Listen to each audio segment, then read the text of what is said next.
ત્યારે અમે ગુજરાતની અંદર આ જીવદયા માટે ગૌરક્ષા માટે જયારે આગળ આવ્યા હતા ત્યારે અમારી સાથે ખાલી 5 યુવાન હતા.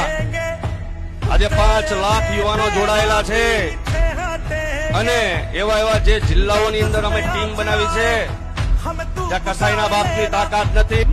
અમારા પુરાવા બોલે છે, એની ગાડીઓ મૂકીને ભાગી ગયા છે, અમે ટાંટિયા ભાંગી નાખ્યા છે જાહેરમાં. આ તાકાતથી કામ કરીએ છીએ. ગૌ બચાવીએ એ કોઈનાથી ડરવાની જરૂર નથી. આ વિધર્મીઓ આપણી ગૌ માતાને કાપતા હોય તો એને જાહેરમાં કાપવાનો હક હિન્દુ સમાજને છે. એક તો ગાયને જો કે ને જો गाय को रोटी खिलाता है और रोटी के साथ जो गाय को खाता है वो कभी भाई भाई नहीं होता है. એટલે હું તમને કહેવા માંગુ છું કે એવા વિદ્યાર્થીઓને જાહેરમાં લાવીને મારજો. ખુલ્લા મંચ ઉપર કહું છું તાકાતથી.